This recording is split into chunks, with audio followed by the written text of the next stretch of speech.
बिस्मिल्लाहिर्रहमानिर्रहीम, अस्सलाम वालेकुम। इस वीडियो में मैं सारे स्टूडेंट्स को ये एक्सप्लेन करूँगा कि अभी जो क्वेश्चन पेपर्स हमारे पास आ गए हैं सारे डिफरेंट कलर्स के, तो आपने उनका एनालिसिस कैसे करना है। अब स्टूडेंट्स भी और पेरेंट्स भी डिफरेंट तरह के मुझे मैसेजेस भेज रहे हैं कि हमारे बच्चे, हमारे भाई के, बहन के ये क्वेश्चंस ऐसे गलत हैं, इसकी में ये प्रॉब्लम है, इसमें ये है, क्वेश्चन नंबर 3 ये है, क्वेश्चन 4 ये है। तो प्लीज़ आप गैर ज़रूरी तौर पर अपनी एनर्जी जो है वो वेस्ट ना करिए। जो आपको इधर उधर से फॉरवर्ड मैसेजेस आ रहे हैं उस पर ध्यान ना दीजिए। मैं बड़ा लॉजिकली सिंपल तरीके से आपको एक्सप्लेन करूंगा कि हमें करना क्या है।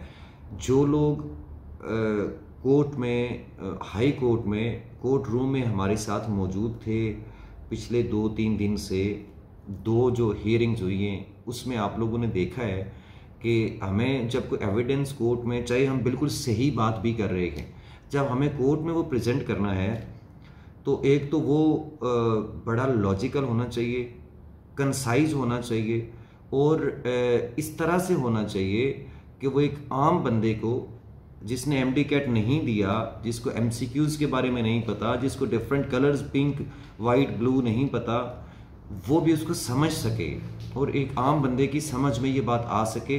तो हमने इस तरीके से उसके ऊपर काम करना है ताकि गलतियां तो इन्होंने बहुत सारी की हैं, लेकिन उन गलतियों को हम सही तरीके से, लॉजिकली और अच्छे तरीके से हम अपने हक में उनको इस्तेमाल करें और उसको प्रूव करें कि ये क्या क्या इन्होंने ब्लंडर्स किए हैं। बल्कि ये तो इन्होंने इतना बड़ा तमाशा किया है, ये एमडी कैट ये एग्ज़ाम नहीं था, एक्चुअली ये तमाशा था एक, और ये एक मजाक किया है बहुत बड़ा इन्होंने, और हम इसको इसी तरह से प्रूव करेंगे इंशाअल्लाह। और ये हम मीडिया के थ्रू ये सब लोगों तक ये पहुंचाएंगे कि ये इतना बड़ा इदारा, इतने सारे स्टूडेंट्स जो है जिनका फ्यूचर इस एग्ज़ाम के ऊपर डिपेंड करता है, उन्होंने किस तरह से, कितना नॉन सीरियस एटीट्यूड है और किस तरह से मजाक किया है इस सारे प्रोसेस के अंदर।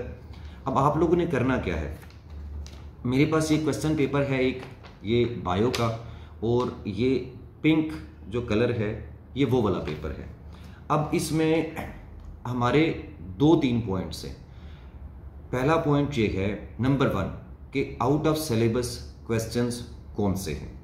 तो आप लोगों ने, आप अपने तौर पर करिए, सारे स्टूडेंट्स, आप बायो, फिजिक्स, केमिस्ट्री और सारी चीज़ों को आप सबसे पहले एक दफ़ा तो ये एनालिसिस करिए कि आपको क्या लग रहा है कि कौन कौन से क्वेश्चन जो हैं वो आउट ऑफ सिलेबस है। नंबर 1, उनको आप अलग कर लीजिए। नंबर 2, सेकंड चीज़ ये है कि अब आपने पहले अपने पेपर को भूल जाना है कि आपने वहाँ पे क्या किया है और कौन सा ऑप्शन सही किया है, कौन सा गलत किया है। आप जो ये पेपर इन्होंने अपलोड किया है, इनका पेपर यूनिवर्सिटी ने जो अपलोड किया है वो पेपर सामने रखिए, और जो यूनिवर्सिटी की जो की है उन्होंने अपलोड की है वो सामने रखिए, और ये एनालिसिस कीजिए कि वो जो पेपर उन्होंने किया है उसके अकॉर्डिंग कौन कौन से आंसर्स इन्होंने गलत लगाए हैं की के अंदर, आपको मिल जाएंगे। मुझे बहुत सारे बच्चों से अभी मेरी बात हुई है और मुझे उन्होंने शेयर भी किया कि जो उन्होंने चेंज भी की है, हमें पता है कि क्वेश्चन पेपर का सीक्वेंस भी चेंज किया है, अपनी कीज़ भी आगे, कीज़ तो चेंज नहीं की है लेकिन सीक्वेंस को उसके अकॉर्डिंग एडजस्ट करने की कोशिश की है कीज़ के अकॉर्डिंग, लेकिन स्टिल आपको बहुत सारी चीज़ें मिल जाएंगी। ये इसको इतने बड़े पैमाने पे है कि ये इसको छुपा सकते ही नहीं है। अभी आप लोगों ने सेकंड काम ये करना है कि इनका पेपर जो अपलोड हुआ है सारे कलर्स के, यानी 5 डिफरेंट पेपर्स हैं, वो पाँचों को आप डिफरेंट एनालिसिस करिए, पांचों का अलग से करिए, उनका क्वेश्चन पेपर देखें और की देखें, और ये एनालिसिस करें कि कहाँ पे इन्होंने की गलत लगाई हुई। तीसरा पॉइंट, वो सारे क्वेश्चंस आप अलग से नोट कर लें।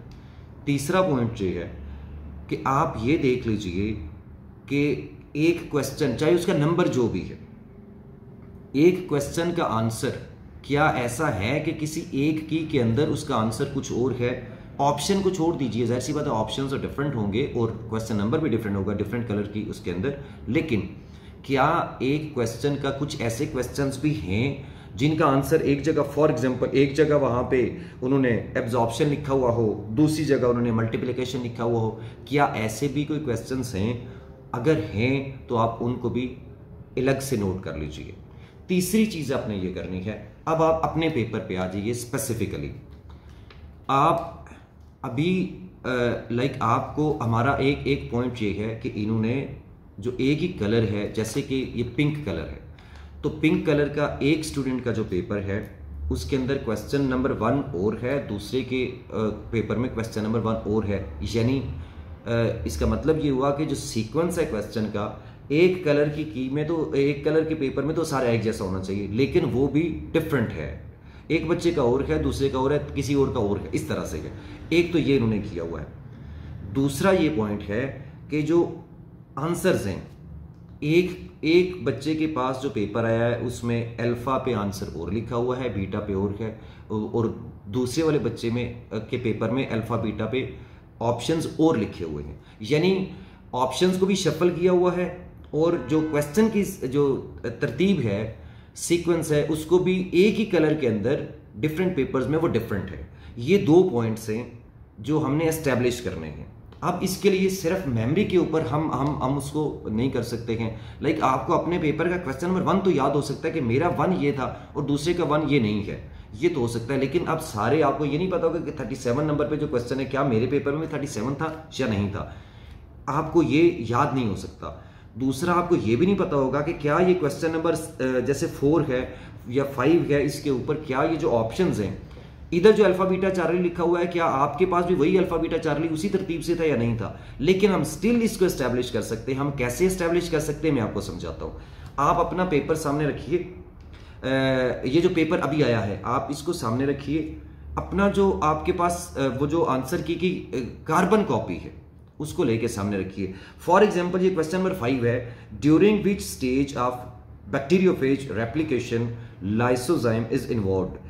ऑप्शन ए है एब्जॉर्प्शन, अटैचमेंट, मल्टीप्लिकेशन, पेनिट्रेशन। अब आपने इस क्वेश्चन में, आपको कम से कम हर स्टूडेंट को ये याद होगा अच्छे तरीके से। ऑप्शन बेशक याद नहीं कि कौन सा वाला ए है कौन सा बी है, एटलीस्ट आपको ये तो याद होगा कि आपने इसका मल्टीप्लिकेशन लगाया था, आपने इसका अटैचमेंट किया था, या आपने इसका एब्जॉर्प्शन किया था। अब आपने फॉर एग्जाम्पल किसी बच्चे ने एब्जॉर्प्शन किया हुआ है, इस वाले का क्वेश्चन नंबर 5 का आंसर, मुझे नहीं पता वो गलत है या सही है, मैं बायोलॉजी का स्पेशलिस्ट नहीं हूं, लेकिन लेट सपोज कि किसी बच्चे ने एब्जॉर्प्शन किया हुआ है, तो इसका मतलब ये है कि आपके जो कार्बन कॉपी है उस पे यहां अल्फा पे एब्जॉर्प्शन है, तो आपने उधर डेफिनेटली एब्जॉर्प्शन किया है तो अपने अल्फा फिल किया होगा। तो अगर तो ये मैच कर जाता है, फिर इसका मतलब है कि यही वाला पेपर आपके पास भी था। लेट सपोज इधर एब्जॉर्प्शन अल्फा पे है और आपको पता है कि आपने एब्जॉर्प्शन किया हुआ है, और वहां पे आपका बबल फिल हुआ है बीटा वाला। इसका मतलब ये हुआ कि जो आपके पास पेपर आया था उसमें ये एब्जॉर्प्शन वाला ऑप्शन जो है वो अल्फा पे नहीं बल्कि बीटा पे था। तो आप ऐसे तमाम क्वेश्चंस को आप हाईलाइट कर लें। या तो ये हो सकता है कि ये इन्होंने आपके जो पेपर था उसमें ये ऑप्शंस आगे पीछे थे, या ये भी मुमकिन है कि ये क्वेश्चन नंबर 5 जो है आपने उधर जो फिल किया हुआ, हो सकता है वो क्वेश्चन उधर, ये जो पेपर पे 5 है, हो सकता है वहां 5 हो ही ना, वो 7 पे गया हो, कोई और क्वेश्चन यहां पे हो। यानी अगर आप अपने जो आंसर्स आपको याद हैं उनको और इस वाली की को अगर आप क्रॉस चेक करते हैं, तो इससे दोनों चीजें हमारी एस्टैब्लिश हो जाएंगी कि इसका मतलब ये है कि जो आंसर की और जो क्वेश्चन पेपर इन्होंने अपलोड किया हुआ है, जो आपको क्वेश्चन पेपर मिला था, या तो उसका सीक्वेंस और था इस क्वेश्चन का, या फिर इसके ऑप्शंस का सीक्वेंस और था। तो ऐसे तमाम क्वेश्चंस आपने अलग से नोट कर लेने हैं। ठीक, अभी अगर आपके पास 10 क्वेश्चंस, 15 क्वेश्चंस, 12 क्वेश्चंस ऐसे मिल जाते हैं, तो आप ये प्ली लेंगे ऐसे तमाम स्टूडेंट्स कि भाई ये जो क्वेश्चन पेपर उन्होंने अपलोड किया हुआ है ये मेरा क्वेश्चन पेपर तो है ही नहीं, और हम इसको चैलेंज करेंगे कि भाई ये वाला हमारे स्टूडेंट का ये क्वेश्चन पेपर तो था ही नहीं, और अब जो की लगी हुई है वो तो इसके अकॉर्डिंग लगी हुई है। तो अगर इस की से हमारे इस बच्चे का पेपर मार्क करेंगे तो डेफिनेटली वो तो उसको नुकसान होगा और ये अनफेयर हो जाएगा। अब इसको हम चैलेंज करेंगे और हम डिमांड करेंगे कि वो जो आपका क्वेश्चन पेपर है, आपका क्वेश्चन पेपर पर्टिकुलरली वो आपको प्रोड्यूस किया जाए और वो सामने लेके आएंगे और हम इसके साथ उसको क्रॉस चेक करेंगे तो फ़ौरन वो चीज़ सारी सामने आ जाएगी। और हम ये भी डिमांड करेंगे कि आप रीचेकिंग हर एग्जाम के अंदर ऑप्शन होता है, आप लेके आइए। जब हम चैलेंज करेंगे तो उनको ऑब्वियसली उनको वो अपने आप को प्रूव करने के लिए उनको सामने लाना पड़ेगा, लेकिन ये आपने बहुत ध्यान से करना है। और अगर किसी जगह आप ज़रा सा भी डाउटफुल हैं तो आप उसको इंक्लूड ना करिए। किसी भी इन 4 चीज़ें जो मैंने आपसे डिस्कस की हैं, इसमें कोई भी ऐसा पॉइंट जहां पे आपको ज़रा सा भी डाउट है उसको इंक्लूड ना करिए। आपकी क्वांटिटी ज़्यादा होना ज़रूरी नहीं है। अगर आपके 3 क्वेश्चंस भी ऐसे हैं तो आप ये क्लेम कर सकते हैं। 3 क्वेश्चंस का मतलब बहुत ज़्यादा मैटर करता है। अगर आपके 3 क्वेश्चंस हैं, 4 क्वेश्चंस हैं, वो 100% आपको कंफर्म होना चाहिए। वो 4 ही रखिए, 4 का मतलब हुआ 2% ऑफ द पेपर। और एमडी कैट का जो मेरिट है वो 0.02 पे भी आपकी सीट जा सकती है। तो 2% एमडी कैट में बहुत मैटर करता है, तो उसकी वेटेज बहुत ज़्यादा है। तो क्वांटिटी नहीं, बहुत ज़्यादा करने की कोशिश ना करिए। सारे एनालिसिस के दौरान आपकी एक्यूरेसी बहुत मैटर करती है। हम जो भी चीज़ प्रोड्यूस करेंगे, जो क्लेम करेंगे वहाँ पे, उसमें सबसे इंपॉर्टेंट होगी एक्यूरेसी। अब आप लोग ये सारा अपना एनालिसिस कर लीजिए, हर बच्चा अपना इस तरह से एनालिसिस करे, उसके ऊपर काम करें। फिर अगला स्टेप ये होगा कि कल हम एक जगह के ऊपर इकट्ठे होंगे सारे स्टूडेंट्स इंशाल्लाह। कल सेकंड टाइम, कल हम प्रोटेस्ट पे नहीं जा रहे हैं, कल हम कोर्ट में भी नहीं जा रहे हैं। कल हम इंशाल्लाह हम ग्रुप्स में अनाउंस करेंगे कि हमने कौन सी जगह पे इकट्ठे होना है। हम वहाँ पे टीचर्स को भी इंशाल्लाह लेके आएंगे और आप लोग सारी जो भी आपने होमवर्क इसके ऊपर किया होगा, आप सारा वहाँ पे इकट्ठे बैठ के हम सारे का सारा एक कॉम्प्रिहेंसिव किस्म का सारा एक डॉक्यूमेंट तैयार करेंगे टीचर्स की सुपरविजन में, उनसे डिस्कस करके सारी चीज़ें, और हर सब्जेक्ट का हर एक कलर का अलग से हम एक कॉम्प्रिहेंसिव डॉक्यूमेंट बनाएंगे और वो सारा फिर हम मीडिया के ऊपर भी प्रेजेंट करेंगे और वो सारा हम सब लोगों को शेयर करेंगे और वही हम फिर कोर्ट में भी लेके जाएंगे। और वो इंशाअल्लाह ऐसा एविडेंस होगा कि जो कि रेफ्यूट किया ही नहीं जा सकेगा, जिसको चैलेंज भी नहीं किया जा सकेगा। और आई होप, मुझे बहुत उम्मीद है कि इंशाअल्लाह इस सारी जो एक्सरसाइज है इसका नतीजा स्टूडेंट्स के हक में आएगा। Thank you so much.